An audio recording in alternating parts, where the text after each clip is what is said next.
जब सुभाष चंद्र बोस जी की वजह से हम लोगों को आज़ादी मिली और भारत और पाकिस्तान अलग हुआ, तो भारत के हर एक मुसलमान को पाकिस्तान जाना था और पाकिस्तान के हर एक हिंदू और सिख को भारत में आना था। जब इतने बड़े लेवल पे जनसंख्या का स्थानांतरण होना था, ट्रांसफर होना था, तो क्या अहिंसा के ब्रांड कहे जाने वाले गांधी और गांधीवादी नेहरू को ये बात नहीं पता थी कि हिंदू और मुसलमानों में झगड़ा होना तय है, मारकाट होना तय है। ऐसा माना जाता है कि 1.5 करोड़ से ज्यादा लोग बेघर हुए थे, 10 लाख से 30 लाख लोग मारे गए थे। मैं एक औसतन मानता हूं कि 20 लाख से ज्यादा तो जरूर ही मारे गए होंगे। देखिए 1946 में कलकत्ता का दंगा हुआ, जस्ट आजादी के पहले ही, उसमें 4,000 से ज्यादा हिंदू मारा गया था और 1 लाख से ज्यादा बेघर हुए थे। फिर मद्रास में क्या कहते हैं कि 1921 में दंगा हुआ था, जिसमें 10,000 से ज्यादा हिंदू मारा गया था, काटा गया था, हिंदू महिलाओं के साथ गलत हुआ था। उसमें भी ना जाने कितने लाखों के तादाद में बेघर हो गए थे। आप जो ये गांधी हैं, ये 1915 में भारत आ गए थे। 1915 के बाद हमारे ख्याल से 50 जो है पूरे भारत में जो संयुक्त भारत था उसमें छोटी छोटी जगहों पे ना जाने कितने हिंदू मुसलमान दंगे हुए।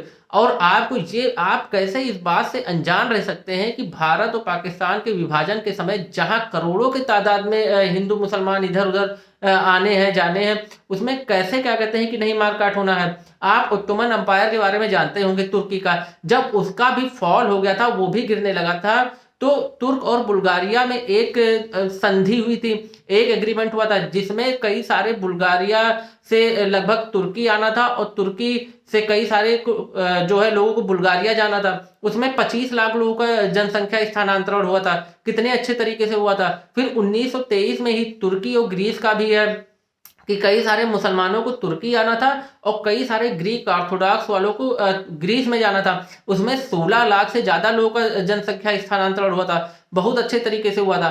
तो जो गांधी ऐसा मानते थे कि नेहरू अंतरराष्ट्रीय मुद्दों को बहुत अच्छी तरीके से जानते हैं, तो क्या ये जो है लाउजेन समझौता, ये ग्रीक तुर्सी वाला, क्या इनको ये नहीं पता थी? क्या ये इस बात से अनजान थे? ये देखिए, नेहरू सत्ता पाने के लालच में इन्होंने इतनी जल्दबाजी मचा दी कि कई लोग, लाख लोग की जानें चली गई भारत और पाकिस्तान के विभाजन में। 20 लाख से ज्यादा लोग की जानें चली गई, 1.5 करोड़ से ज्यादा बेघर हो गए। इस एकदम कुप्रबंध था ये प्रबंधन। एक मैनेजमेंट तरीके से अगर हुआ होता, एक अगर कोई प्रबंध तरीके से इस चीज को किया जाता, बहुत अच्छी तरीके से होता। मोदी ने जो है क्या कहते हैं डिमोनेटाइजेशन जब हुआ, कितने अच्छे से हुआ, इतने बड़े लेवल पे प्रोग्राम चला। कई सारे प्रोग्राम होते हैं जो पूरे भारत के लिए होते हैं या बहुत बड़े एरिया के लिए होते हैं, उसे एक मैनेज तरीके से किया जाता है। देखिए गांधी का कंट्रीब्यूशन जो है आजादी में एकदम जीरो था मेरे हिसाब से, जो मैंने पढ़ा। ये 7 आंदोलन किए थे, चंपारण आंदोलन, अहमदाबाद मिल स्ट्राइक, फिर राउलेट एक्ट, फिर जो है क्या कहते हैं खेड़ा मूवमेंट। ये जो 4 मूवमेंट थे, ये क्या कहते हैं कि जो है ये आजादी के लिए नहीं थे, ये एक निगोसिएशन था कि भाई आप नील नहीं उगाएंगे, आप इनको बोनस अच्छा दे दीजिए, आप जो है कर नहीं लेंगे, आप राउलेट एक्ट वापस ले लीजिए। नॉन कोऑपरेशन मूवमेंट था, जो चौरी चौरा कांड हुआ, कितने लोग मारे गए। भाई गांधी के 4 बच्चे थे, एक भी बच्चा, आप एक भी उनका लड़का आप बता दीजिए जो स्वतंत्रता में मारा गया हो। देखिए फिर इनका खाली एक मूवमेंट ऐसा था कि जो भारत को छोड़ने का था, वो 1942 में बुलाए, भारत छोड़ो आंदोलन। वो भी दूसरे दिन, जिस दिन आंदोलन हुआ उसके दूसरे ही दिन गांधी और बड़े बड़े नेता कांग्रेस के गिरफ्तार हो गए। तो जब नेता ही गिरफ्तार हो गया जिसके पास पूरा प्रोफार्मा है कि कैसे कैसे इस लड़ाई को लड़ना है, क्या वो एकदम बेकार हो गया? भारत छोड़ो आंदोलन बेकार हो गया और उसमें कई लोग मारे गए। आप एक तरफ अहिंसा की बात करते थे, आप एक तरफ ऐसा आंदोलन ले आते थे जिसमें लोग मारे जाएं। आप इनका हर एक आंदोलन वापस हुआ, नॉन कोऑपरेशन मूवमेंट वापस ले लिया गया चौरी चौरा कांड के बाद। सिविल डिसओबीडियंस मूवमेंट था, वो भी वापस हो गया। वो लॉर्ड इरविन आया, इरविन गांधी पैक्ट हुआ, इनसे इरविन ने इनसे वापस करवा लिया सविनय अवज्ञा आंदोलन। तो क्या है कि जो है, दूसरी बात क्या है कि सुभाष चंद्र बोस, देखिए सुभाष चंद्र बोस अगर नहीं होते तो हम और आप आज भी अंग्रेजों के पैर दबा रहे होते। और इस बात का प्रमाण ये है कि सुभाष चंद्र बोस की वजह से ही हमको आजादी मिली।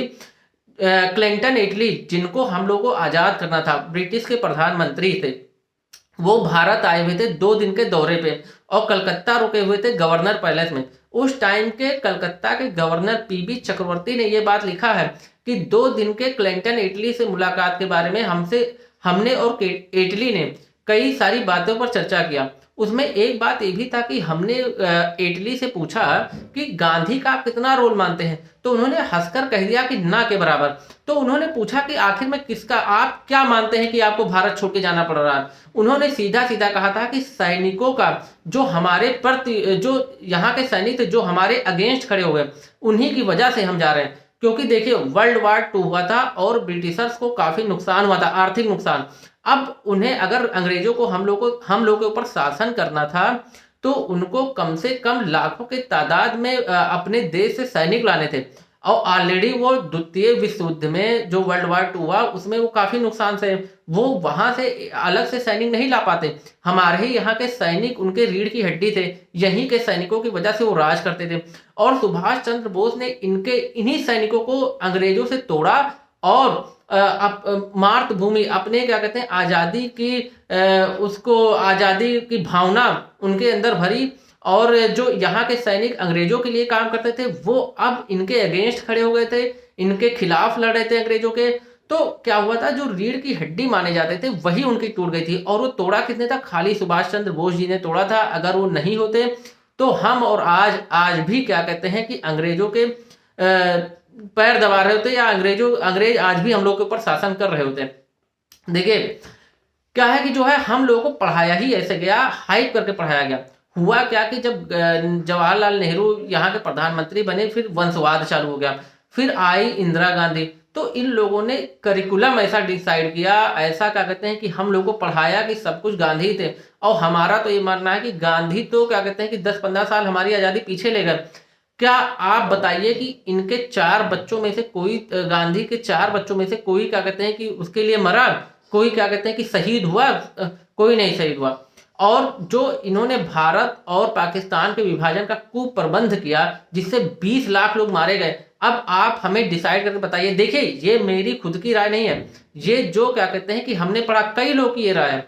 और मैं आपसे भी ये पूछना चाहता हूं कि क्या जो 20 लाख लोगों का वहां पे नरसंहार हुआ भारत और पाकिस्तान विभाजन के समय, जो अगर मैनेजमेंट तरीके से हुआ होता, मैनेज तरीके से हुआ था, एक एक लोगों को प्रॉपर भेजते लाते, तो वो बच सकता था कि नहीं बच सकता था। इसी के साथ मैं अपना वीडियो खत्म करता हूं, फिर मिलते हैं अगले वीडियो में। धन्यवाद, तब तक बने रहिए दुनियादारी चैनल में। और आप इस पर बिल्कुल विचार कीजिए, शेयर कीजिए और कमेंट भी कीजिए।